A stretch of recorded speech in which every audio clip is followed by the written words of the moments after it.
Welcome to all. स्वागत है आप सभी का आरएस सर यूट्यूब चैनल पे। और हम आ चुके हैं अभी लाइव सिलेक्शन बेच की एक और धमाकेदार क्लास में। ज़बरदस्त क्लास होने वाले आज की फ्लूइड पार्ट थर्ड हम आज करने वाले हैं। सिलेक्शन बेच टोटल अगर लेक्चर की बात करते हैं, लेक्चर नंबर आपका सिलेक्शन बेच का 63 और फ्लूइड मैकेनिक्स की अगर बात करते हैं तो तीसरा पार्ट हम आज की क्लास में करने वाले हैं।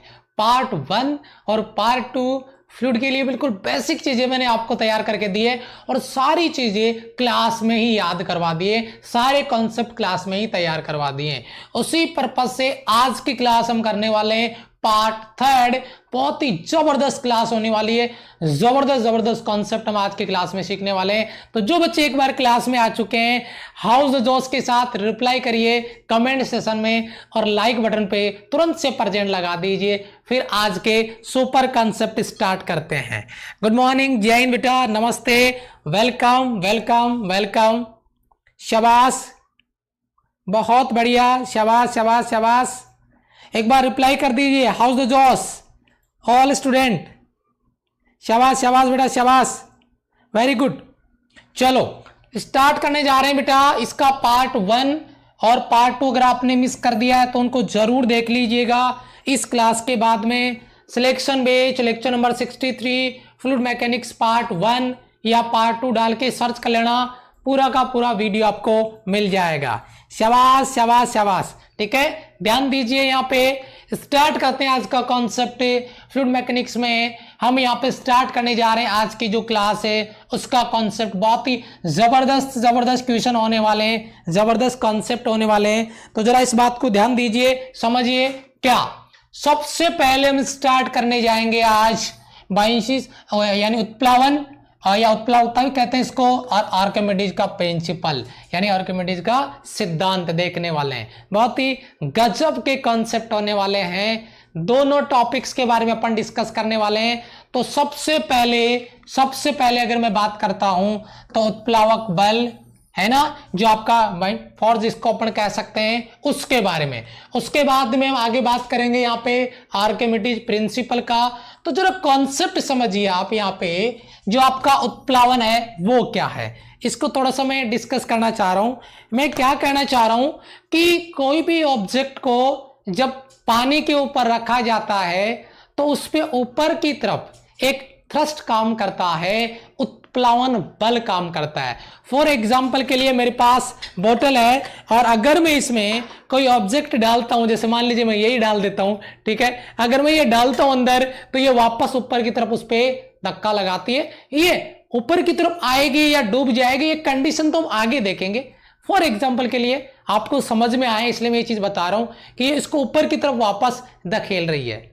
जब इसको ऊपर की तरफ धकेल रही है तो कोई ना कोई तो है वहां, कोई इंसान तो बैठा नहीं है जो ऊपर की तरफ धक्का लगा रहा है।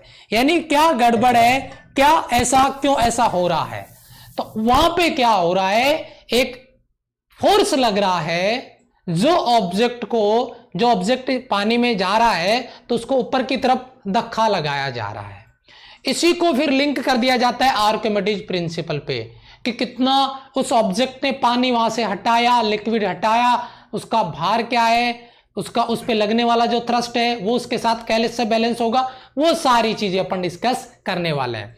तो सबसे पहला हमारा जो पॉइंट है वो है आपका उत्प्लावन बल। और इस उत्प्लावन बल की वजह से वस्तुएं हमें हल्की भी महसूस होती है। प्रैक्टिकल की बात कर रहा हूं मैं, समझिए। अपने को बड़ा कोई टैंक है पानी का, उसे एक बाल्टी पानी भर के बाहर निकालना है। आपने बाल्टी से रस्सी बांधी, पानी में बाल्टी को डाला और बाल्टी पानी की भर गई। आपने रस्सी को खींचना स्टार्ट किया, जब तक बाल्टी पानी के अंदर थी तो आपको ज्यादा बल नहीं लगाना पड़ा उसको बाहर निकालने के लिए। लेकिन जैसे ही बाल्टी पानी से ऊपर आई फिर आपको बाहर mg ज्यादा लग गया। इसका मतलब उत्प्लावन जो बल था वो अब नहीं लग रहा, हवा में नहीं लगेगा, पानी के अंदर लग रहा था, तो आपकी वो बाल्टी हल्की महसूस हो रही थी। तो ये सारे जो कॉन्सेप्ट हैं वो हम आज की क्लास में डिस्कस करने वाले हैं। उम्मीद करता हूं सभी स्टूडेंट ने क्लास को ज्वाइन कर लिया होगा। तो चलिए स्टार्ट करिए, ठीक है, चलो स्टार्ट करते हैं। देखिए बेटा, सबसे पहले उत्प्लावन बल क्या है, जो चीज मैंने अभी आपको समझाने की कोशिश की है उसी को आपको अपने नोट्स में डालना है और एक इमेज आपके दिमाग में बना लेनी है। इमेज क्या है जो मैंने अभी आपको समझाई, क्या कि अगर कोई ऑब्जेक्ट बिल्कुल आंशिक रूप से या पूर्ण रूप से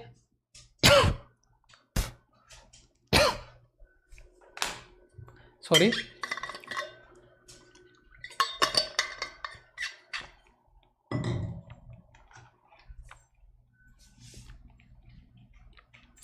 आंशिक रूप से या पूर्ण रूप से उसमें डुबोई जाती है द्रव में, तो इसके चारों ओर जो ऑब्जेक्ट है उसके चारों ओर द्रव के कारण ऊपर की दिशा में एक फोर्स फील होता है, एक फोर्स अनुभव होता है। यह द्रव के द्वारा वस्तु पर लगाया गया बल की परिघटना को उत्प्लावनता कहते हैं, बाइंसिस कहते हैं। और ये जो फोर्स है इसको आप थ्रस्ट फोर्स कह सकते हैं या थ्रस्ट फोर्स कह सकते हैं, जो उस पे ऊपर की तरफ अप्लाई कर रहा है, जो वस्तु को ऊपर धकेल रहा है। डायग्राम देख सकते हैं, ये आपका एक आपका तुला है जिसको अपन कह सकते हैं बैलेंस है, और इस पे एक ऑब्जेक्ट को लटका दिया गया है जिसका यहाँ पे मास है वो 5 kg दिखाया जा रहा है।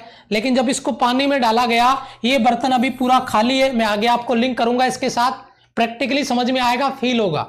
जैसे इसको पानी के अंदर डाला गया तो अब इसका मास है वो 2 kg हो गया है। इसमें जो रीडिंग आ रही है वो 2 kg आ रही है मान लीजिए, और यहां पे जो बाहर इसने लगाया गया उसकी वजह से 2 kg ऑफ वाटर बाहर चला गया। जितना इसका बाहर mg लगा उतना बाहर उसने इसको डिस्प्लेस कर दिया है, बाहर की तरफ उसको निकाल दिया है। तो मेरा कहने का मतलब यह है कि यहां पे अगर अपन इस कॉन्सेप्ट को लेके जाते हैं आर्किमिडीज प्रिंसिपल के साथ में अगर लिंक करते हैं तो इसकी सारी कहानी इसके साथ लिंक हो जाती है। तो पहला पॉइंट मैंने आपको केवल अपथ्रस्ट के बारे में बताया जिसका बहुत ज्यादा यूज नहीं है, प्रैक्टिकली आपको थोड़ा समझने की जरूरत है। अब अपन बात कर रहे हैं एक अहम बिंदु पे, आर्किमिडीज प्रिंसिपल पे। आर्किमिडीज का सिद्धांत क्या है? उसका सिद्धांत बिल्कुल बेसिक है, जो मैंने लास्ट वाले डायग्राम में समझाया है, उसी को मैं इधर लिंक कर देता हूं। ये कोई एक ऑब्जेक्ट है जिसको पानी में डाला गया है, तो इस पे ऊपर की तरफ एक थ्रस्ट काम करता है, बल काम करता है, और जितना इसने बाहर लगाया है उतना पानी को इसने बाहर डिस्प्लेस कर दिया है। डिस्प्लेस्ड वाटर उधर लिखा हुआ है। यही अपना आर्किमिडीज का प्रिंसिपल है। समझिए, यदि वस्तु आंशिक रूप से या पूर्ण रूप से डूब जाती है तो वस्तु पर उत्प्लावक बल जो आपका अपथ्रस्ट फोर्स है उसके द्वारा, ध्यान दीजिएगा, उसके द्वारा हटाए गए द्रव्य के भार के बराबर होगा। जो आपका अपथ्रस्ट फोर्स है वो उस वस्तु के द्वारा हटाए गए यानी डिस्प्लेस्ड वाटर के बराबर होगा। यही है आपका आर्किमिडीज का प्रिंसिपल, आर्किमिडीज का सिद्धांत। जरा ध्यान दीजिएगा जिसके बारे में अपन यहां पे बात कर रहे हैं, यानी जितना भार लगेगा उस पे, ध्यान दीजिए, जो उत्प्लावन बल है, जो अपथ्रस्ट फोर्स है, वो उसके द्वारा हटाए गए भार के बराबर होगा। डिस्प्लेस जो वाटर है उसके बराबर होगा अपथ्रस्ट इस पे जो लगेगा। अगर किसी ने डिस्प्लेस ज्यादा किया है वाटर को तो उस पे अपथ्रस्ट भी ज्यादा लगेगा। फॉर एग्जांपल के लिए, अगर पानी में ये मैं बोतल डालता हूं तो इस पे अपथ्रस्ट लगेगा, एक में ये रिमोट डालता हूं पानी पे तो इस पे अपथ्रस्ट लगेगा। इसने ज्यादा वाटर को डिस्प्लेस किया है तो इसका अपथ्रस्ट भी ज्यादा होगा। इसने कम वाटर को डिस्प्लेस किया है तो इस पे अपथ्रस्ट भी कम लगेगा, उत्प्लावन बल भी कम लगेगा। ये दोनों चीज आपके दिमाग में स्कैन हो जानी चाहिए। और एक बार हाउस द जोश का रिप्लाई कर देंगे कमेंट सेशन में। आरएस सर की जो आर्मी है वो एक एक पॉइंट को क्लास में क्लियर करेगी, समझेगी, फोकस करके ध्यान देगी, स्क्रीन पे ध्यान देगी, कमेंट सेशन में नहीं। ठीक है बेटा, शाबाश, बहुत बढ़िया। चलो, अब यहां पे ये जो चीज मैंने लिखी है, इस चीज को, ये जो कॉन्सेप्ट आपने मैंने कहा कि हटाए गए भार के बराबर होता है, अगर अपन इसको फॉर्मूले में कन्वर्ट करें, यस बेटा, पीडीएफ, देखो बेटा पीडीएफ का कॉन्सेप्ट है। अगर आपके दिमाग में पीडीएफ आपने लगा रखी है, बेटा नोट्स बनाओगे तो आपके नोट्स बनेंगे। ये फिजिक्स है, ये मैथ्स या इंग्लिश नहीं है कि आप नोट्स से काम चला लोगे। यहाँ पे क्या होता है, समझना पड़ता है, और समझने के लिए बेटा नोट्स बनाने पड़ते हैं। पीडीएफ से सिलेक्शन अगर हुआ होता तो बहुत सारी बुक्स मार्केट से उनको लिया, वो पीडीएफ ही उनको पढ़ लो, हो जाएगा। सबसे इंपॉर्टेंट चीज है आपके खुद के नोट्स, अगर आप बनाओगे तो ही हो पाएगा। पीडीएफ वगैरह के चक्कर में नहीं होगा जब तक आप नहीं समझ सकते। ठीक है। हाँ, ध्यान दीजिए, तो यहां पे मैंने क्या एक कॉन्सेप्ट जो लगाया है, जो आपका अपथ्रस्ट जो फोर्स है उसके लिए मैंने एक जगह रखी है खाली, और उसको मैं कैसे फिल कर रहा हूं, मैंने कहा कि जो अपथ्रस्ट फोर्स है वो उसके द्वारा हटाए गए भार के बराबर है। पहली बात जो मैंने यहां पे बोली है आपको समझाइए, यहां पे मैंने कहा कि जो अपथ्रस्ट फोर्स है वो उसके द्वारा हटाए गए भार के बराबर होगा, यानी F बराबर mg होगा। ये जो चीज मैंने बताई है इसको थोड़ा मैं एक्सप्लेन कर देता हूं। देखिए बेटा, ये फॉर्मूला कल की क्लास में, मतलब कल बोले तो संडे को तो क्लास नहीं हुआ था, सैटरडे को जो हमारा क्लास हुआ था उसमें आपने पढ़ा था। बेटा मास को क्या लिख सकते हैं, जरा कोई बच्चा मुझे बताएगा। डेंसिटी रो बराबर मास अपॉन वॉल्यूम, तो बेटा मास बराबर क्या होगा, रो इंटू वॉल्यूम। क्लियर है बेटा, समझ में आई बात। तो मास का वैल्यू रो वी जी, ठीक है। ये ही आपका हटाया गया जो भार है वो बल F के बराबर है। अगर न्यूमेरिकल में कहीं जरूरत पड़े तो एक स्टेप और मैं आपको लिख के बता सकता हूं, वो अलग से लिख देता हूं, उसको अलग कलर से लिख देता हूं। वो हो जाएगा बेटा F बराबर बेटा रो, वॉल्यूम को क्या लिख सकते हैं बेटा, वॉल्यूम को लिख सकते हैं एरिया इंटू लेंथ। तो मैं वॉल्यूम वी की जगह क्या लिख सकता हूं, ए एल और साथ में जी। ये एक और फॉर्मूला अगर आपको न्यूमेरिकल में जरूरत पड़े तो इसका यूज कर सकते हैं। ये फॉर्मूला आपका हो गया डायरेक्ट डेफिनेशन से, इसको मॉडिफाई कर दिया और इसको भी मॉडिफाई कर दिया। एक बार तीनों फॉर्मूलों के लिए बच्चे एग्री कर देंगे, यही वो हटाया गया भार है जो उसके बराबर है रो ए एल जी या we row ji, row we जी बोलो या वी रो जी बोलो एक ही बात है, या डब्ल्यू एफ बराबर एम जी, जो डिस्प्लेस वाटर के बराबर है अपथ्रस्ट फोर्स जो लगेगा वो। बताइए बेटा क्लियर है, क्लियर है बेटा, यहां से क्लियर है बेटा। शाबाश शाबाश शाबाश, 445 स्टूडेंट ने प्रेजेंट लगा दी लाइक बटन पे, थैंक यू सो मच। थोड़ा सा आगे बढ़ूंगा, मैं एक बार फिर से रिपीट कर दूं बेटा, मैंने केवल आपको अपथ्रस्ट फोर्स बताया है। अगर किसी वस्तु को पानी में डाला जाता है तो उसके ऊपर की तरफ एक बल काम करता है जो ऊपर की तरफ उसको धकेलता है, अपथ्रस्ट फोर्स होता है। और ये जो ऊपर की तरफ बल लगता है उस बल का यानी फोर्स का मैग्नीट्यूड परिमाण उसके द्वारा डिस्प्लेस किए गए वाटर के बराबर होगा, पानी के बराबर होगा। और यही कॉन्सेप्ट है आपका आर्किमिडीज का प्रिंसिपल। इसके लिए मैंने एक फॉर्मूला बना दिया है, ये फॉर्मूला। अब तक की क्लास का फुल रिवीजन मैंने एक बार आपको शॉर्ट में कर दिया है और उम्मीद करता हूं कि आपको यहां तक समझ में आ गया होगा। ठीक है बेटा, चलो आगे चलते हैं। एक पॉइंट आप नोट करिए यहां पे स्टार पॉइंट डाल के, क्या पॉइंट है एक बार नोट करने की कोशिश करिएगा। इसको क्या बिंदु में दे रहा हूं, एक बहुत इंटरेस्टिंग पॉइंट पे आपका ध्यान चाहूंगा, पूरा का पूरा टेंशन ध्यान दीजिए। और तगड़ा कॉन्सेप्ट है, उस पॉइंट को नोट करना है जिसकी बात मैं करने जा रहा हूं। आप खुद ही सोचोगे, खुद ही आप एक बार विरोध करोगे कि ऐसा कैसे हो गया। मैं पढ़ देता हूं, फिर बाकी बाद में मैं वापस आऊंगा। ध्यान दीजिए, उत्प्लवन बल जो आपका अपथ्रस्ट फोर्स है वो वस्तु के गुणधर्म जो ऑब्जेक्ट है उसकी प्रॉपर्टी, जैसे इसके मास, शेप, साइज, डेंसिटी पे डिपेंड नहीं करता है, निर्भर नहीं करता है। यह द्रव्य के अंदर वस्तु के आयतन पर निर्भर करता है कि उसका आयतन क्या है, वॉल्यूम क्या है। ठीक है, तो आपका अपथ्रस्ट डायरेक्ट प्रोपोर्शनल ये V आपका इन जो अंदर आयतन उसमें पानी में डूब रहा है उस आयतन पर डिपेंड करता है। ये लाइन मैंने पढ़ दी है। ठीक है, अभी थोड़ा आगे चलूंगा, आपके दिमाग में वो चीज आई कि नहीं आई मैं वो चीज देखना चाहता हूं। मैं आगे आया दूसरा पॉइंट पे, और ये दूसरा जो आपका पॉइंट है अहम बिंदु क्या है, यह द्रव्य की प्रकृति पे निर्भर करता है क्योंकि यह द्रव्य के घनत्व के समानुपाती होता है। आपका thrust direct proportionally rho L, और यहां पे मैंने बोला डेंसिटी पे डिपेंड नहीं करता है। देख के दिमाग अगर हिल गया है तो बाकी बातें हम बाद में करेंगे, पहले अपने दिमाग को संतुलित करते हैं। अगर ये दोनों चीज आपने पढ़ी है और आपके दिमाग में आ रहा है कि ये क्या मजाक चल रहा है, इधर बोलता है डेंसिटी पे does not depends on density, shape, size, volume, आकार, ये मास, ये चीजें यहां पे बोल रहे हो डेंसिटी डायरेक्ट प्रोपोर्शनल, ये क्या मजाक चल रहा है। और अभी अभी आपने फॉर्मूला मेरे को दिया है रो वी जी, अभी अभी आपने हमारे को फॉर्मूला दिया है F बराबर आपका V रो जी, या अगर आपने इसको लिखना है तो V को लिखो A L रो जी। अभी अभी आपने हमारे को फॉर्मूला दिया है, तो मैं इस पे आपका अटेंशन चाहूंगा, इसीलिए मैंने ये चीज आपको बताई है। लेकिन आपने एक चीज नोटिस किया, इसीलिए अपने इस पे इतना हंगामा खड़ा किया इस पॉइंट पे, क्योंकि बहुत तगड़ा सवाल है, जहर सवाल बन जाएगा, बच्चों का ध्यान ही नहीं जाता इस बात की तरफ, और हम अटेंशन चाहते हैं इस बात पे, इसलिए अपने ये बात बोली है। ध्यान दीजिए, अपथ्रस्ट फोर्स किसकी डिपेंडेंसी है बेटा, अपथ्रस्ट फोर्स की डिपेंडेंसी किसको लेकर है बेटा, नोट करना भैया, हंगामा यहीं पे हो रहा है। अपथ्रस्ट फोर्स वस्तु के गुण है, प्रॉपर्टी ऑफ ऑब्जेक्ट है, प्रॉपर्टी ऑफ ऑब्जेक्ट पे डिपेंड नहीं करता है। वस्तु जो अंदर पानी के डाली जा रही है उस वस्तु की प्रॉपर्टी पे अपथ्रस्ट डिपेंड नहीं करेगा।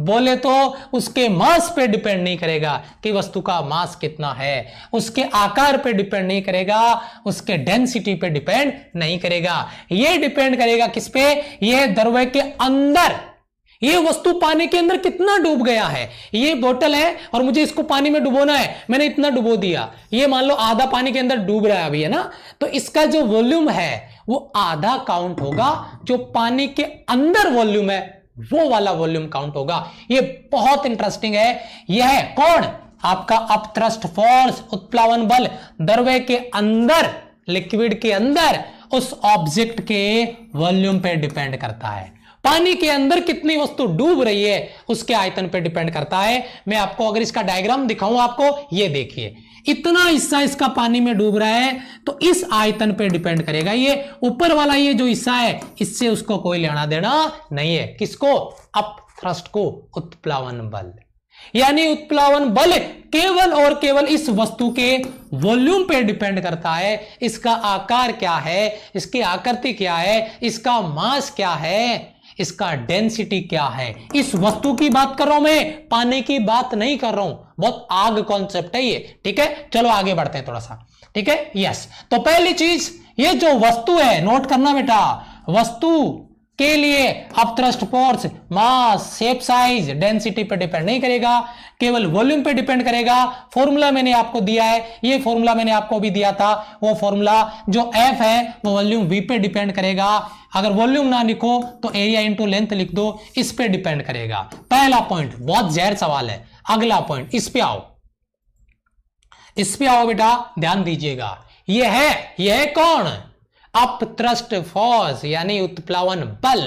उत्प्लावन बल यह है, बोले तो अपथ्रस्ट फोर्स। ध्यान दीजिएगा, किसकी बात कर रहे हैं, किसकी बात कर रहे हैं। लास्ट टाइम किसकी बात कर रहे थे, हम ऑब्जेक्ट की बात कर रहे थे जो पानी के अंदर डाला जा रहा था। अब किसकी बात कर रहे हैं, अब बात कर रहे हैं जो लिक्विड वहां पे है, जिस लिक्विड में ऑब्जेक्ट को तैरने के लिए या डूबने के लिए डाला गया था, उस लिक्विड की बात कर रहे हैं। नेचर ऑफ फ्लूइड आपका जो है, ऑब्जेक्ट है, लिक्विड है, सब्सटेंस है, वो द्रव्य की प्रकृति पे निर्भर करता है। कौन, अपथ्रस्ट है। क्या ये अपथ्रस्ट वस्तु की प्रकृति पे डिपेंड कर रहा था, मास पे डिपेंड कर रहा था, आकार पे डिपेंड कर रहा था, वस्तु के द्रव्यमान पे डिपेंड कर रहा था, वस्तु के डेंसिटी पे डिपेंड कर रहा था? नहीं, केवल वस्तु के उस आयतन पे डिपेंड कर रहा था जो पानी में डूब रहा था। पिछले वाला कॉन्सेप्ट ये। अब देखो, यही अपथ्रस्ट है, द्रव्य की प्रकृति पे डिपेंड करता है, जो नेचर है, जो अपने लिक्विड वहां पे फ्लूइड जो भरा है उस पे, उसके नेचर पे डिपेंड करता है, क्योंकि यह द्रव्य के घनत्व के समानुपाती होता है, डेंसिटी के समानुपाती होता है। एफ डायरेक्ट प्रोपोर्शनली रो। ये रो किसका है, ये डेंसिटी लिक्विड का है, ये घनत्व उस लिक्विड का है जो वहां पे रखा हुआ है, और ये उसके डायरेक्ट प्रोपोर्शनल है। ये चीज मैंने इधर बॉक्स में बंद कर दी है। बहुत तगड़ा कॉन्सेप्ट है गुरुजी। इन दोनों सवालों में अच्छे बच्चे है ना, वो घूम जाएंगे अगर आप अभी इस चीज पे ध्यान नहीं दे रहे हैं तो। बताइए बेटा, ये दोनों चीज क्लियर है क्या? ये बहुत तगड़ा कॉन्सेप्ट है। इतना फोकस, इतना जोर में इस बिंदु पे इसलिए दे रहा हूं ताकि आप ये कंपैरिजन पढ़ें, और उसके बाद में एक और नया सवाल जो आपने तैयार करके रखा हुआ है, समुद्र का कंपैरिजन। जब नदी के कंपैरिजन में तैरना आसान है, कठिन है, क्या ये सवाल आपने प्रैक्टिस किया है? वो इसी कॉन्सेप्ट पे बेस है। देखो मैंने नीचे लिखा है उस कॉन्सेप्ट को, क्या लिखा है? इसी कारण से समुद्री पानी में जो आपका सी वाटर है, समुद्र का पानी है, उसमें पूरी डूबी हुई वस्तु पर उत्प्लावक बल, अपथ्रस्ट फोर्स, प्योर वाटर के कंपैरिजन में, प्योर वाटर में डूबी हुई वस्तु की तुलना से ज्यादा होता है। वहां पे जितना डेंसिटी समुद्र के पानी का ज्यादा होगा उस पे उत्प्लावन बल उतना ही ज्यादा लगेगा। तो नदी के पानी की तुलना में समुद्र का जो पानी है, सी वाटर जो है, उसका डेंसिटी ज्यादा है, तो वहां पे वस्तु पे थ्रस्ट ज्यादा लगता है और इसीलिए वहां पे तैरना आसान हो जाता है समुद्र के पानी में नदी की तुलना में। और ये सवाल आपने कई बुक्स में प्रैक्टिस किया होगा, कई बुक्स में आपने ये सवाल प्रैक्टिस किया होगा। ठीक है, यस, क्लियर बेटा, कॉन्सेप्ट समझ में आया? क्लियर बेटा, सी वाटर की डेंसिटी अधिक होती है, बिल्कुल 100% बेटा बता दिया है मैंने। देखो नीचे, रो सी ग्रेटर देन रो प्योर वाटर, यानी सी जो वाटर है उसका डेंसिटी प्योर वाटर के डेंसिटी से ज्यादा होता है, इसीलिए समुद्र के पानी में ज्यादा अपथ्रस्ट लगेगा, वस्तु का तैरना आसान हो जाएगा। ये दोनों स्लाइड बहुत बहुत अहम होने वाली है, क्योंकि यहां पे वही बच्चा सवाल सॉल्व कर पाएगा जो इसको अभी कंपेयर कर पाया है। रट्टा मारने वाले बच्चे ये सवाल कभी सही नहीं कर पाएंगे। ठीक है बेटा, ध्यान दीजिएगा। ओके, चलो आगे बात करते हैं। एक और चीज जो मैंने यहां पे लिखी है इंटरेस्टिंग फैक्टर, वो क्या है? ध्यान दीजिए, इस उत्प्लावन बल के कारण, अब थ्रस्ट फोर्स के कारण वस्तु का क्या भार घट जाता है, वस्तु का भार घट जाता है उत्प्लावन बल के कारण, जिसकी बात हम कर रहे हैं। उत्प्लावन बल के कारण वस्तु का भार कम हो जाएगा, घट जाएगा। ये कॉन्सेप्ट आपको भी पता है, मैंने कहा था ना वो बाल्टी वाला कॉन्सेप्ट। जब तक पानी की भरी हुई बाल्टी पानी के अंदर है हल्की महसूस होगी, जैसे ही पानी से बाहर आएगी भारी महसूस होगी। समझ रहे हो ना बात? बस अब कितना फर्क है वो फर्क आपके सामने मैंने लिख दिया है बेटा। W एपियर यानी जो भार हमें महसूस होता है वो कितना होगा? W माइनस थ्रस्ट, जो आपका फोर्स लग रहा है ऊपर की ओर, वो तो W में से जो थ्रस्ट बाहर ऊपर की तरफ लग रहा है अगर वो माइनस का देंगे तो हमें एपियर जो फोर्स है वो हमें पता चल जाएगा, जो भार हमें महसूस होगा वो पता चल जाएगा। अगर आपको भार में कमी निकालनी है, कमी कितनी हुई, तो भैया जो एक्चुअल वेट है उसमें से जो एपियर है वो माइनस कर दो, भार में कमी आ जाएगी। और ये जो कमी आई है वो कितनी होगी? कितना पानी उसने डिस्प्लेस किया, जितना उसने डिस्प्लेस किया उतनी भार में क्या आ गई? कमी। पीछा लेके जाऊंगा बहुत पीछे, ये देखिए इतने कितना डिस्प्लेस किया बेटा इसने? 2 kg वाटर, तो इसमें कितना कमी आ जाएगी? 2 kg की कमी आ जाएगी, क्योंकि यहाँ पे 2 kg यहाँ पे अप थ्रस्ट लग रहा था। तो अब इसका भार कितना होगा ये मान लो बेटा, अगर अपन 3 kg भार बोल सकते हैं। यहाँ पे डिस्प्लेस जितना किया उतनी कमी आएगी, तो यहाँ पे 2 kg वाटर डिस्प्लेस कर दिया तो 2 kg वाटर इसका जो है भार है वो कम हो जाएगा। तो अब इसका भार जो पहले 5 kg भार था अब वो 3 kg भार के रूप में आ जाएगा। ये बहुत इंटरेस्टिंग फैक्टर है, मजा आ जाएगा, जबरदस्त कॉन्सेप्ट आपका यहाँ पे। ये स्लाइड प्रत्येक बच्चे का क्लियर होना चाहिए बेटा, ध्यान से समझना होगा, ध्यान से समझना होगा।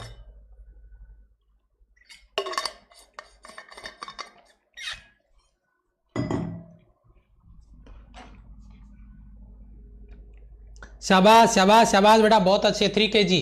चलो जी, बच्चे ने बताया। अब बात करने वाले एक इंटरेस्टिंग फैक्टर तरल गतिकी यानी फ्लूइड डायनेमिक्स। फ्लूइड डायनेमिक्स का कॉन्सेप्ट है, सारे बच्चे तैयार हो जाएं, बहुत ही अच्छे, शाबाश। यस, अगला पॉइंट अपना स्टार्ट होने जा रहा है, जरा ध्यान दीजिए। क्या मस्त सीन आ रहा है ना, है कि नहीं है? क्या मस्त सीन आ रहा है, गजब है मेकअप पीछे का, बहुत बढ़िया, शानदार। तो इसी पॉइंट की बात अपन यहां पे करने वाले हैं आज। वो देख रहे होंगे आप यहाँ पे, क्या तरल गति यानी फ्लूइड डायनेमिक्स की बात कर रहे हैं। ये आपका वाटर पानी है, उसका फ्लो दिख रहा होगा, जिसके मॉलिक्यूल्स है वो प्रवाहित हो रहे हैं, वो गति कर रहे हैं, यही आपका फ्लूइड डायनेमिक्स है। यानी द्रव्य के जो कण गति कर रहे हैं उनका स्टडी हम आगे करने वाले हैं। ठीक है, तो इसी स्टडी के बारे में अपन बात करेंगे। गजब का कॉन्सेप्ट होगा, फ्लूइड डायनेमिक्स के जो कॉन्सेप्ट होंगे उसमें अब फ्लूइड के मोशन के बारे में बात करेंगे। हम रेस्ट के पार्टिकल की बात नहीं करेंगे, अब मोशन में जो पार्टिकल है उनके बारे में स्टडी करने वाले हैं। ठीक है बेटा, यस, तो ध्यान दीजिएगा। यहां पे सबसे पहले जनरल सा कॉन्सेप्ट है, क्या ये याद करने की जरूरत है? नहीं, ये फील है आपके दिमाग का। क्या कि फ्लूइड मैकेनिक्स है क्या, फ्लूइड डायनेमिक्स क्या है भाई? इसमें क्या हो रहा है, जब तरल इस तरह गति करता है कि तरल के यानी फ्लूइड के पार्टिकल यानी कण के बीच में सापेक्ष गति हो, तो उसे तरल को बहता हुआ तरल कह सकते हैं, जैसा कि आप स्क्रीन पर देख रहे हैं। इसमें लिक्विड जो है, जो फ्लूइड है, वो फ्लो कर रहा है, बह रहा है। पार्टिकल के बीच में अपन रिलेटिव वेलोसिटी देख सकते हैं, उसका स्टडी कर सकते हैं। ठीक है बेटा? ओके, चलो, तो ये कुछ खास नहीं है। यहां पे पढ़ते हैं तरल प्रवाह के प्रकार, यानी तरल प्रवाह को किस किस प्रकार से अपन स्टडी कर सकते हैं, उनको पढ़ सकते हैं, और उसी पॉइंट्स पे अपन यहां पे बात करेंगे। और उसमें सबसे पहला आता है आपका एक जबरदस्त कॉन्सेप्ट है आपके स्क्रीन पर, नंबर 1, धारा रेखा स्ट्रीम लाइन फ्लो। गजब का कॉन्सेप्ट आपकी स्क्रीन पर है, स्ट्रीम लाइन फ्लो, जिसके बारे में अपन यहाँ पे बात कर रहे हैं। बहुत ही अच्छा सवाल आपकी स्क्रीन पर बनने वाला है, आप देख पा रहे होंगे। अच्छा कॉन्सेप्ट बनने वाला है और आप इसको फील करेंगे भी जबरदस्त लेवल पे। देखिए क्या स्ट्रीम लाइन फ्लो, यानी एक लाइन में फ्लो पार्टिकल का, देख रहे होंगे आप, क्या मस्त कॉन्सेप्ट है। देखा आपने, ये एक लाइन में फ्लो करते हुए जा रहे हैं, इसी को अपन स्ट्रीम लाइन फ्लो कह सकते हैं। एक रेखा के रूप में पार्टिकल का फ्लो सीधा जा रहा है, देखो बिल्कुल पैरेलल एक दूसरे की, ये लाइन है ना, इसको पैरेलल दिखाती है। देखिए जरा गौर से, ये आपका स्ट्रीम लाइन फ्लो का डायग्राम देख लिया तो स्ट्रीम लाइन फ्लो का कॉन्सेप्ट फिनिश। अब आप मुझे बताओ, ये जो स्ट्रीम लाइन की जो लाइन है, क्या ये लाइन एक दूसरे को कहीं पर काट रही है क्या? क्या ये लाइन कहीं पर एक दूसरे को ऐसे काट रही है क्या? नहीं, क्योंकि स्ट्रीम लाइन फ्लो में प्रत्येक पार्टिकल एक फिक्स डायरेक्शन में मोशन कर रहा होता है, उसका डायरेक्शन बदलता नहीं है, तो वह कभी एक दूसरे को इंटरसेक्ट नहीं करेंगे, क्योंकि स्ट्रीम लाइन फ्लो में जो आपका फ्लो का लाइन है पार्टिकल का, वो कभी एक दूसरे को इंटरसेक्ट नहीं करता है। अगर कर दिया तो एक ही पॉइंट पे पार्टिकल के लिए 2 डायरेक्शन होगी, जो कि पॉसिबल नहीं है। सेम कॉपी पेस्ट है। इलेक्ट्रिक फील्ड लाइन से एक दूसरे को इंटरसेक्ट नहीं करती, क्योंकि कटान बिंदु पे, इंटरसेक्ट पॉइंट पे इलेक्ट्रिक फील्ड की 2 डायरेक्शन होगी, जो कि पॉसिबल नहीं है। मैग्नेटिक फील्ड लाइन से एक दूसरे को इंटरसेक्ट नहीं करती है, क्योंकि इंटरसेक्ट पॉइंट पे, कटान बिंदु पे मैग्नेटिक फील्ड की 2 डायरेक्शन होगी, जो कि एक ही बिंदु पे पॉसिबल नहीं है। सेम चीज कॉपी पेस्ट है, ये कभी भी एक दूसरे को इंटरसेक्ट नहीं करती है, एक लाइन पे बिल्कुल पैरेलल फ्लो करती है, प्रत्येक पार्टिकल बिल्कुल पैरेलली फ्लो करता हुआ आगे बढ़ जाता है। तो ये चीज आपको थोड़ा सा समझनी है, जिसके बारे में अपन यहाँ पे बात कर रहे हैं। तो पहला अपना कंपैरिजन है बेटा स्ट्रीम लाइन फ्लो, यानी धारा रेखीय प्रवाह। क्लियर बेटा? शाबाश शाबाश शाबाश, वेरी गुड, बहुत अच्छे। ओके, हाँ बिल्कुल बिल्कुल बिल्कुल समझिए इस बात को।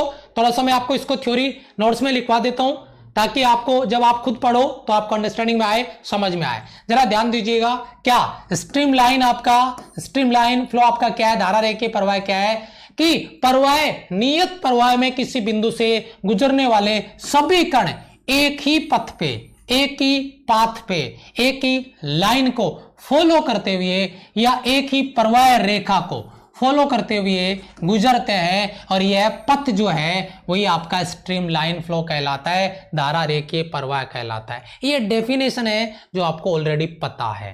थोड़ा सा आगे बढ़ते हैं, यहां से अलग है धारा रेखाएं, ये जो आपका स्ट्रीम लाइन है वो एक दूसरे को कभी भी इंटरसेक्ट नहीं करती है। मैं क्लियर करवा चुका हूं आपको, क्योंकि यदि वे एक दूसरे को अगर इंटरसेक्ट करती है, अगर काटती है, तो कण का प्रतिच्छेद बिंदु जो इंटरसेक्ट पॉइंट है, उसकी दिशा किसी भी दिशा में गमन कर सकती है, तथा बहाव नियत नहीं रहेगा, जो फ्लो है वो कांस्टेंट नहीं रहेगा। ये स्ट्रीम लाइन फ्लो का लैंग्वेज आपको अपने नोट्स में डाल लेना है। यही चीज नीचे लिखी हुई है, यहां से आप देख सकते हैं। स्ट्रीम लाइन फ्लो यानी पार्टिकल एक लाइन में फ्लो करेगा, एक रेखा में फ्लो करता हुआ आगे जाएगा, लेकिन कभी भी वो एक दूसरे को इंटरसेक्ट नहीं करेगी, क्योंकि अगर इंटरसेक्ट करेगी तो इंटरसेक्ट पॉइंट पे 2 डायरेक्शन प्राप्त होगी, 2 दिशाएं होगी, जो कि पॉसिबल नहीं है। मेरे हिसाब से पहला जो कॉन्सेप्ट मैंने आपको करवाया है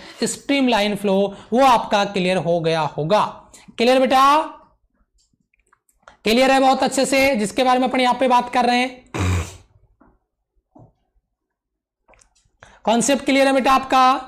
बिल्कुल बेसिक कॉन्सेप्ट आपका क्लियर है। चलो देखिए जरा ध्यान दीजिए, दूसरा पॉइंट अगर अपन बात करते हैं, दूसरा पॉइंट आपका क्या है, धारा रेखीय या विक्षुब्ध प्रवाह है। वैसे ये लैंग्वेज भी आपका स्ट्रीमलाइन फ्लो की है, तो मेरे को फटाफट से बता देता हूं आपको, सेम ही चीज है, अलग कुछ भी नहीं है, वही चीज है। धारा रेखीय जो आपका टर्बुलेंट फ्लो है उसको मैं अलग करूंगा, उसको मैं आगे करके बताऊंगा, उसको मैं यहां बताऊंगा, ठीक है। पहले आप जो मैंने अभी बताया उसी चीज को कॉपी पेस्ट करके यहां पे बता रहा हूं। धारा रेखीय प्रवाह वह प्रवाह है जिसमें तरल के कण सुपरिभाषित वेल एक्सप्लेन्ड जो आपका लाइन फ्लो है, उस धारा रेखाएं हैं उसी के अलोंग सीधी और समांतर होती है, उसके अनुदिश गमन करती है। धारा रेखीय प्रवाह में अलग अलग बिंदुओं पर वेग का परिमाण भी अलग अलग हो सकता है, उनकी दिशाएं समांतर होती है, इसलिए कण एक दूसरे पर फिसलती हुई परतों के रूप में दिखाई देते हैं। सर ये जो चीज आपने बताई वही है, बिल्कुल सेम वही चीज है। स्ट्रीमलाइन फ्लो धारा रेखा या धारा रेखीय प्रवाह, बात एक ही है, नई चीज कुछ भी नहीं है, वही कॉन्सेप्ट है। पैरेलली फ्लो कर रही है, आगे की ओर पार्टिकल बढ़ रहे हैं, तो इस पे ज्यादा मैं टाइम आपको नहीं दूंगा। लेकिन ये पॉइंट बड़ा इंपॉर्टेंट रहने वाला है, जो आपका टर्बुलेंट फ्लो है यानी जो आपका अनियमित प्रवाह है पार्टिकल का, वो आपको थोड़ा समझने की जरूरत है, उस पर थोड़ा ध्यान देने की जरूरत है। इसमें जो पार्टिकल का जो डायरेक्शन है फ्लो का, वो डायरेक्शन, ये आपको एरो नजर आ रहे होंगे, ये एरो देखिए आप, ये एरो देखिए आप, ये एरो सीधा इधर जा रहे हैं पैरेलल। लेकिन जो पार्टिकल है, जो कण है, उनका क्या कॉन्सेप्ट है, उन पार्टिकल का क्या कॉन्सेप्ट है, उनको समझिए। कोई इधर जा रहा है, कोई नीचे जा रहा है टकरा के, कोई इधर जा रहा है, कोई उधर जा रहा है, क्या इनका कोई नियमित फ्लो है पार्टिकल का? तो आप कहेंगे बिल्कुल नहीं सर, ठीक है। मेरा कहने का मतलब है जो पार्टिकल का कॉन्सेप्ट है वो पैरेलल नहीं है, मनमर्जी चल रही है, मस्ती आ रहे हैं, कोई इधर मस्ती कर रहा है, कोई उधर कर रहा है, कोई पीछे से लात मार के भाग रहा है, कोई पीछे से उंगली करके भाग रहा है, कोई परेशान कर रहा है, कोई पीछे से आवाज लगा के छुप जा रहा है साइड में जाके, यही तो कर रहे हैं, देखो है कि नहीं। ये पार्टिकल इसको टक्कर कर रहा है, ये इसको टक्कर कर रहा है, ये वापस आ गया, ये उधर चला गया, कोई फिक्स इनका फ्लो नहीं है, और इसीलिए इसको हम टर्बुलेंट फ्लो कहते हैं, यानी अनियमित प्रवाह है आपका, अनियमित प्रवाह लिखा भी है, ये एक अनियमित फ्लो है ना, इरेगुलर फ्लो है, जिसमें यादृच्छिक गति होती है, रैंडम पार्टिकल रैंडम मोशन कर रहे हैं, फिक्स डायरेक्शन नहीं है, रैंडम मोशन कर रहे हैं, जिसके कारण भंवर धाराएं उत्पन्न होती है, और जो कि अधिक ऊर्जा आने के लिए जिम्मेदार होती है। बेटा यहाँ पे जो भंवर धाराएं उत्पन्न हो रही है उसकी वजह से बहुत ज्यादा एनर्जी लॉस भी होता है। बहुत ही बढ़िया कॉन्सेप्ट है, बहुत ही बढ़िया कॉन्सेप्ट है, ठीक है। यस, ये मेरे हिसाब से टर्बुलेंट फ्लो और आपका स्ट्रीमलाइन फ्लो, धारा रेखीय प्रवाह का कॉन्सेप्ट यहां से, और ये आपका स्ट्रीमलाइन फ्लो जो मैंने आपको दिया और जो टर्बुलेंट फ्लो दिया है, ये दोनों कॉन्सेप्ट प्रत्येक बच्चे के दिमाग में आ गए होंगे। जरा बताइए, हाउस द जॉस सोल्जर, जल्दी से बताइए बेटा, प्रत्येक बच्चे का क्लियर है, जल्दी बताइए फटाफट से। हाउस द जॉस क्लियर है बेटा?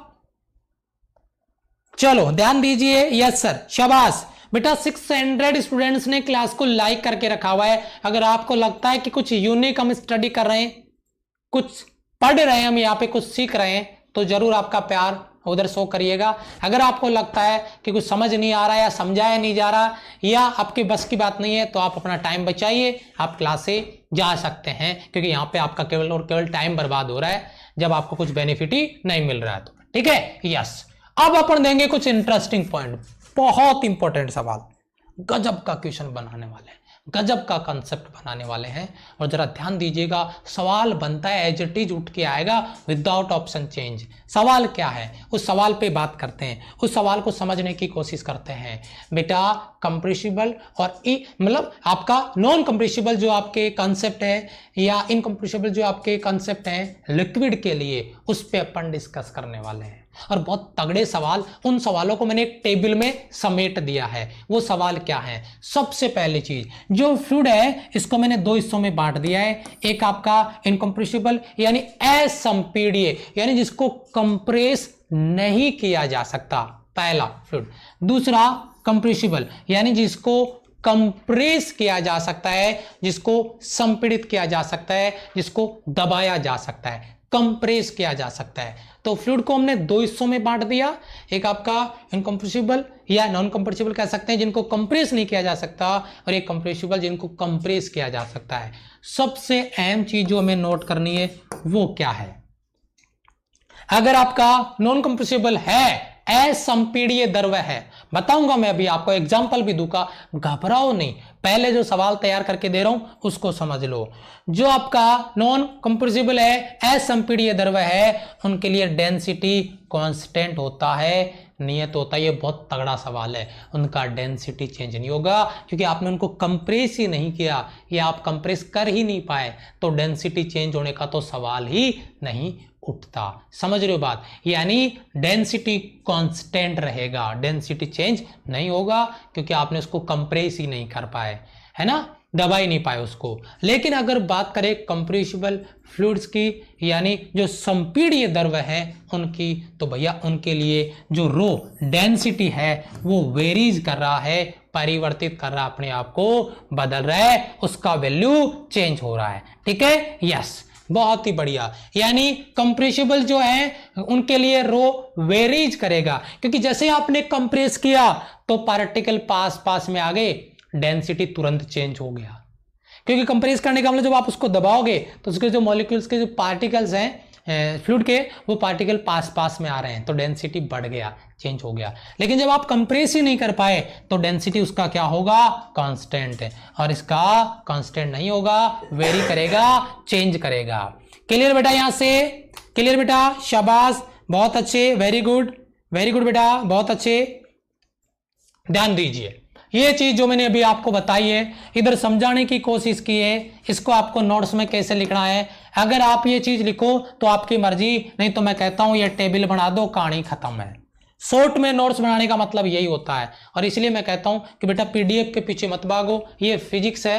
ठीक है, यहाँ पे आप जब तक खुद नोट्स अपने आइडिया से नोट्स को तैयार नहीं करोगे, ब्रीफ नहीं करोगे, तब तक आप उन चीजों को रिवाइज नहीं कर पाओगे, समझ नहीं पाओगे। ठीक है, तो देखिए बेटा, यहाँ पे संपीड्य और असंपीड्य जो आपका फ्लो है, कंप्रेसिबल और इनकंप्रेसिबल जो फ्लो है फ्लूइड का लिक्विड के लिए, उसके बारे में बात करते हैं। सबसे पहले अगर अपन यहाँ पे बात करते हैं तो संपीड्य प्रवाह में तरल का घनत्व है, जो लिक्विड है उसका डेंसिटी एक बिंदु से दूसरे बिंदु तक बदलता है। अगर कंप्रेसिबल है, अगर आप उसको कंप्रेस कर सकते हैं तो डेंसिटी एक पॉइंट पे अलग होगा, दूसरे पॉइंट पे डेंसिटी अलग होगा, उसका घनत्व बदलता है। तरल का घनत्व नियत नहीं रहता है, चेंज हो जाता है, या तरल का घनत्व नियत नहीं रहता है, कांस्टेंट नहीं रहेगा। जबकि जो आपका इनकंप्रेसिबल है फ्लूइड है, उनका फ्लो है, उसमें जो लिक्विड है उसका डेंसिटी ऑल पॉइंट्स पे, जितने भी पॉइंट्स है उन सभी पॉइंट्स पे नियत रहता है, समान रहता है, कांस्टेंट रहता है। ठीक है, द्रव सामान्यतः असंपीड्य द्रव है, जबकि गैस संपीड्य है। ये बहुत अहम सवाल है, इस बिंदु को मैं आपको यहाँ पे क्लियर करने वाला हूँ, नोट कर लो बेटा दिल दिमाग में, बहुत इंटरेस्टिंग चीज है। लिक्विड फ्लूइड आपका वो इनकंप्रेसिबल है, असंपीड्य है, लेकिन गैस कंप्रेसिबल है, उसको कंप्रेस किया जा सकता है, उसको दबाया जा सकता है। ये सवाल आपको यहां से भी पूछा जा सकता है, इसको अंडरलाइन कर दिया है, याद रखिएगा, एक बहुत ही अच्छा क्वेश्चन आपका यहां पर बन जाएगा। बताओ, क्लियर है बेटा? ठीक है, क्लियर है बेटा? शाबाश, बहुत बढ़िया, बहुत अच्छे, शाबाश, क्या बात है,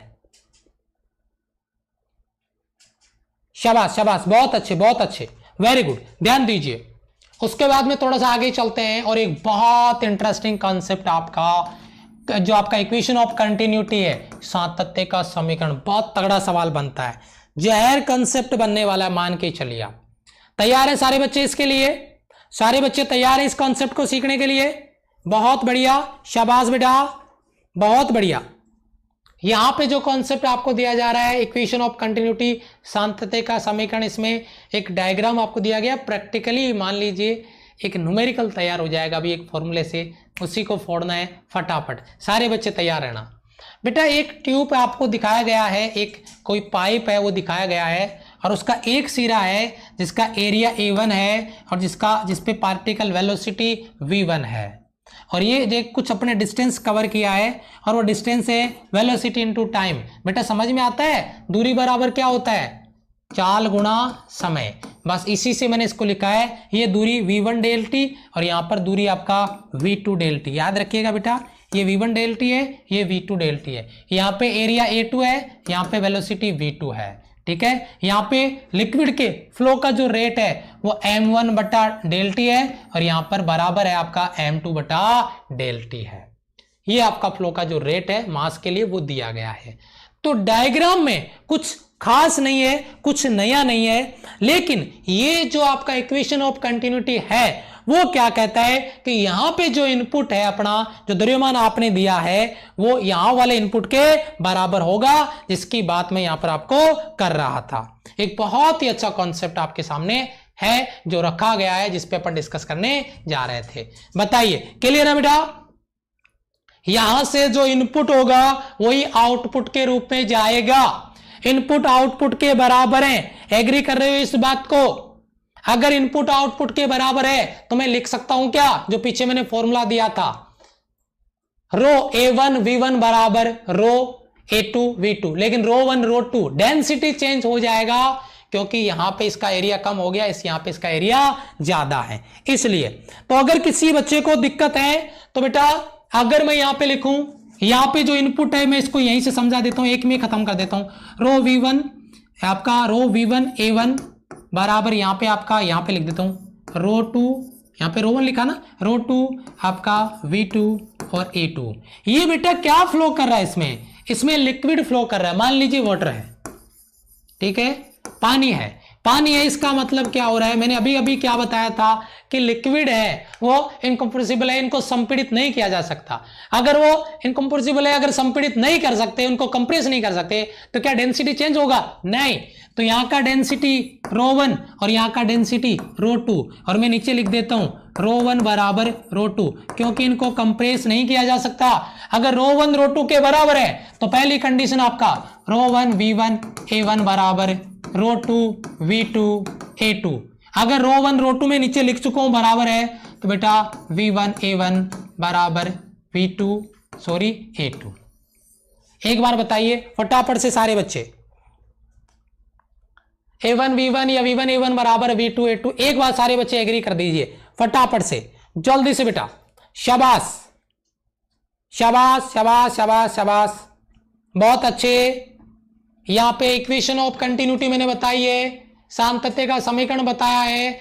a1 v1 आपका, a1 एरिया है, v1 पार्टिकल का वेलोसिटी है, a2 एरिया है और v2 पार्टिकल का वेलोसिटी है। डेंसिटी चेंज नहीं हुआ है, घनत्व नहीं बदला है। ये इक्वेशन ऑफ कंटिन्यूटी से इक्वेशन बन जाता है v1 बटा v2 बराबर आपका a2 बटा a1। ठीक है, या ऐसे लिख सकते हैं, मैं नीचे लिख देता हूं av equal to constant. av equal to क्या बेटा? कॉन्स्टेंट। av इक्वल टू क्या है बेटा? कॉन्स्टेंट। जितना इनपुट होगा उतना आउटपुट में आपको मिलेगा, यानी a into V equal to क्या हो जाएगा बेटा? कॉन्स्टेंट हो जाएगा, नियत हो जाएगा। हाँ, सभी दिल दिमाग गुर्दे फेफड़े में स्कैन कर लो इसको फटाफट से, शाबाश। ठीक है, यस, वेरी गुड बेटा, बहुत अच्छे। यहां तक बेटा चीज क्लियर है। आज के जो कॉन्सेप्ट है बहुत अहम थे, बहुत गजब के कॉन्सेप्ट मैंने यहां पे रखे हैं। आज की क्लास में बहुत अच्छे अच्छे न्यूमेरिकल और बहुत सारे थ्योरी के सवाल बनते हैं, बहुत सारे थ्योरी के सवाल बनते हैं बेटा। A B equal to constant, शाबाश। ओके बेटा, चलो, thank you so much. Class आपका कंप्लीट हुआ, आज यहीं तक है जो मैंने आपको बता दिया है। ठीक है, यहाँ पे कुछ अच्छा थ्योरी लिखी है इसकी, जो आपने अगर पढ़नी है तो पढ़ सकते हैं। सांतत्य की समीकरण में तरल गतिकी में द्रव्यमान संरक्षण, मास कंजर्वेशन का कॉन्सेप्ट है, उस पर काम करता है। नियत प्रवाह में समय अंतराल में नली में प्रवेश करने वाला इनपुट जो है वो द्रव्य के द्रव्यमान से नली से, यहाँ पे थोड़ा टाइपिंग मिस्टेक है, ट्यूब नली नहीं है, नली है बेटा, नली से निकलने वाले द्रव्य के द्रव्यमान के बराबर होता है। ये थ्योरी मैंने यहां पर लिखी है। ठीक है, द्रव्यमान के बराबर होगा, जो इनपुट है वो आउटपुट के बराबर होगा। और ये चीज मैं बता चुका हूं, ए वी इक्वल टू ये आपका कांस्टेंट होगा, या a1 v1 बराबर a2 v2 आएगा, जो मैं आपको ऑलरेडी बता चुका हूं। क्लियर है बेटा? शाबाश। Thank you so much. जिन बच्चों ने प्रेजेंट नहीं लगाई है 735 बटन पे लाइक्स आ चुके हैं, बहुत बढ़िया। जिन बच्चों ने प्रेजेंट नहीं लगाई है अपनी क्लास को प्रेजेंट लगा दें और कल की क्लास में मिलते हैं इसके आगे के कॉन्सेप्ट के साथ। अभी जस्ट बाद में आपकी मैथ्स की क्लास होने वाली है, back to back Dhuandhar part 4। Last वाली क्लास में कुछ टेक्निकल फॉल्ट था, उसी पार्ट को कंप्लीट करेंगे। आपका इंटीग्रेशन पार्ट 4 आएगा, ठीक है। उसमें लास्ट डे यानी सैटरडे को कुछ टेक्निकल फॉल्ट आ गया था तो वो क्लास कंप्लीट नहीं हो पाई थी, तो उसको कंप्लीट करेंगे और पीछे के 3 पार्ट में जितने भी कॉन्सेप्ट हुए थे उनके सवाल भी होंगे और चौथा पार्ट जो आज करवा रहे हैं उसके सवाल भी होंगे। यानी आज क्वेश्चंस की फायर होने वाली है बैक टू बैक पार्ट 4 में, ठीक है बेटा। Thank you so much, love you all, bye bye, जय हिंद।